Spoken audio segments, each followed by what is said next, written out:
ቅዱስ ሚካኤል ለኢያሱ ተገለጠለት። የሰራዊት አለቃ ሆኜ መጥቻለሁ ያለው ሚካኤል ነው። ቀድሞ ለሙሴ እንደተገለጠ አሁን ለኢያሱ ተገለጠ። እንዲህም ሆነ ብሎ የሚጽፈው በዛ የተነሳ ነው። በዘጸአት ምዕራፍ 23 ቁጥር 20 ላይ የእግዚአብሔርን መልአክ እነሆ በፊት ልካለሁ ብሎ ራሱ እግዚአብሔር ለሊቀ ነቢያት ለሙሴ ሲያነጋግረው ተመልክተናል። ወዳዘጋጀሁት ስፍራ ያገባ ዘንድ በመንገድ ይጠብቅ ዘንድ እኔ መልአክን እልካለሁ። በፊቱ ተጠንቀቁ፣ ኃጢአት አትስሩ፣ ይቅር አይልምና አታስመርሩት፣ ስሜ በእርሱ ነው ብሎ ኃያል የሆነውን ቃል ለሙሴ ሲነግረው እግዚአብሔር ተጽፏል። አሁንም ለኢያሱ እንደዛው ተገለጠለት።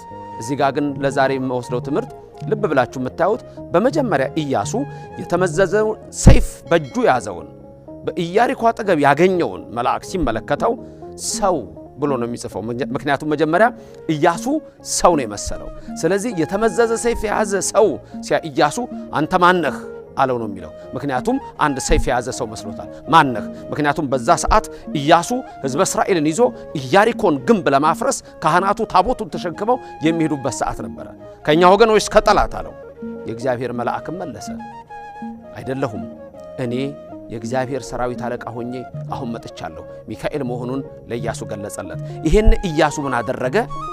በግንባሩ ድፍት ብሎ ሰገደለት። ምክንያቱም መልአክ ስለሆነ። ወዲያው ኢያሱ አንድ ነገር ተናገረ። ቅድም ማነህ ብሎት የነበረውን አሁን ጌታዬ ለባሪያው የሚነግረው ምንድነው አለ። ምክንያቱም የእግዚአብሔር መልአክትን ክብር ኢያሱ ያውቅ ስለነበር። ከመነጋገራቸውም በፊት መልአኩ ኢያሱን አንድ ነገር አለው። የቆምክበት ምድር የተቀደሰ ነው፣ ስለዚህ የእግርህን ጫማ አውልቅ አለው። ኢያሱም እንዲሁ አደረገ። ከዚህ ምን እንማራለን? አንደኛ የእግዚአብሔር መላእክት ክብር ይገባቸዋል። የእግዚአብሔር መላእክት ስግደት ይገባቸዋል። የእግዚአብሔር መላእክትን ጌታዬ ብለን እንጠራለን። ኢያሱ ኦርቶዶክሳዊ ኢያሱን በዚህ ትምህርት ውስጥ የምታዩት ምንድነው? ለመልአኩ ክብር ሲሰጥ፣ የእግሩን ጫማ ሲያወልቅ፣ ለመልአኩ ሲሰግድ፣ እንደገና ጌታዬ ሲለው። ይህ በኢትዮጵያ ኦርቶዶክስ ተዋሕዶ ቤተክርስቲያን ውስጥ ያለው ሥርዓት ቀድሞ የነበረ በአዲስ ኪዳን የነበረ በብሉዩ የነበረ ዛሬም ለዘላለም የሚኖር የሚደረገው ሁሉ ነገር መጽሐፍ ቅዱሳዊ መሆኑን ተመለከታላችሁ። ስለዚህ ኢያሱ የእግሩን ጫማ ወጣ፣ ጌታዬ ብሎ ተናገረ፣ ተንበርክኮ ሰገደለት። መልአኩም ኢያሱን አናገረው። ይህ ሚካኤል ነው።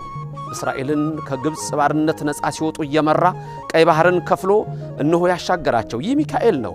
ከሙሴ ጋር የነበረው ይህ ሚካኤል ነው። በኋላም ታሪክ ላይ የባህራንን የሞት ደብዳቤ ቀየረው ይህ ሚካኤል ነው። አፎሚያን ከዲያብሎስ ያዳናት ይህ ሚካኤል ነው።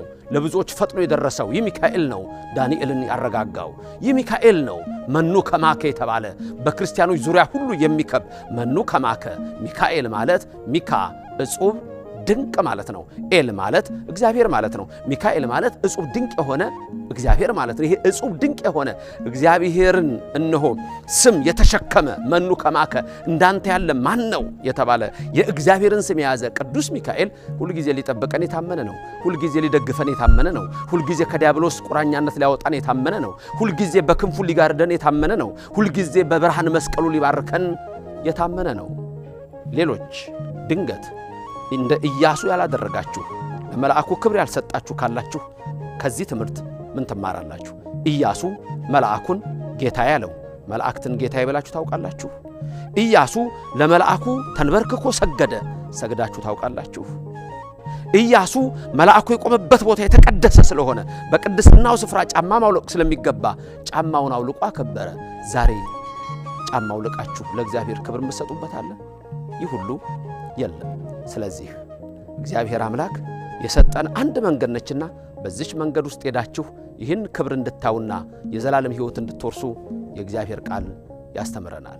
በተረፈ ኦርቶዶክሳውያን በኢትዮጵያ ያላችሁ፣ በአፍሪካ ያላችሁ፣ በአረብ ሀገር ያላችሁ፣ በአውሮፓ ያላችሁ፣ በአውስትራሊያ ኒውዚላንድ ያላችሁ፣ በአሜሪካ ያላችሁ፣ በላቲን አሜሪካ ያላችሁ፣ በመላው ዓለም ሁሉ ላላችሁ የቅዱስ ሚካኤልን ጥበቃ ለምትተማመኑ ጥበቃው ከናንተ ጋር ይሁን። የቅዱስ ሚካኤልን አማላጅነት የምትተማመኑ አማላጅነቱ ከናንተ ጋር ይሁን። ከሚያስፈራ ነገር ሁሉ ይሰውራችሁ። የባህራንን የሞት ደብዳቤ ወደ ሕይወት እንደለወጠ በሕይወታችሁ የሞት የሆነውን ነገር ሁሉ ቅዱስ ሚካኤል ፈጥኖ ደርሶ ወደ ሕይወት ይለውጥላችሁ።